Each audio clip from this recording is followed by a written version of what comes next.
জন্মের পরপরই চিরদিনের জন্য পরিচয় মুছে ফেলতে নিষ্পাপ একটি শিশুকে রাস্তায় ছুঁড়ে ফেলেছিল তার পাষণ্ড মা। তুলতুলে শরীরে নানা ক্ষত নিয়ে মারাত্মক আহত শিশুটি সারা রাত পড়েছিল রাজধানীর সায়েন্স ল্যাবরেটরি এলাকায়। রোববার ভোরে তাকে দেখতে পেয়ে তাকে নিয়ে পথচারীরা যখন দ্বিধায়, তখনই এগিয়ে এলেন মমতাময়ী এক মা।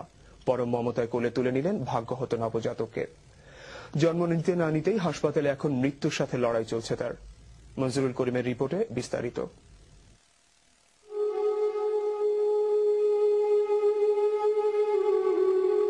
ফুটফুটে এই শিশুর জন্মের পর তার নাম রাখার জন্য ব্যতিব্যস্ত হয়ে ওঠেনি বাবা মা।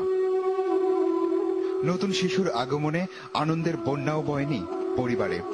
যে সন্তানের প্রথম কান্না শোনার জন্য কান পেতে থাকেন গর্ভধারিণী মা, গভীর রাতে সেই শিশুর কান্না শুনেছে পথচারীরা। জন্মের প্রথম প্রহরেই মৃত্যু কামনায় তাকে ছুঁড়ে ফেলা হয়েছে রাস্তায়। কিন্তু বেঁচে থাকা যার নিয়তি, তার মৃত্যু বোধ হয় এত সহজ নয়। সকালবেলা হাঁটাহাঁটি শেষে বাড়ি ফেরার পথে পারুল রহমানের নজরে আসে শিশুটি। বরফ শীতল হয়ে পড়া ছোট্ট শরীরটাকে নিজের কোলে নিলেন আপন সন্তানের মমতায়। বাঁচাতে হবে সন্তানকে, নিয়ে এলেন হাসপাতালে। ওই বাচ্চা যে আমার হইতে পারে এটা তোরকে বলছি, তা মা বাসায় রয়েছে। আমি চাই ও বেঁচে থাক, ওর যা হইতে যা খরচ লাগুক আমি সব পে করবো।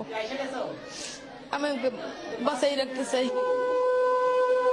এই পারুল রহমানের এক সন্তান ছিল হাসিব নামের। দুর্ঘটনায় মৃত্যু হয়েছে সেই হাসিবের। একদিন বয়সী নবজাতককে দেখে তার মনে পড়ে যায় হাসিবের কথা। হাসপাতালে ভর্তি করার সময় তাই এই নবজাতকের নাম লেখালেন হাসিব বলেই। যেন হারানো হাসিবকেই ফিরে পেলেন পারুল রহমান।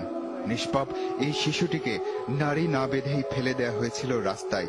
তার সর্বাঙ্গে কেবলই রক্তক্ষরণ আর আঘাতের চিহ্ন। ওর ডান হাতটা ফ্র্যাকচার ছিল এন্ড টুইস্টেড, একদম পুরোটা বেঁকা হয়েছিল।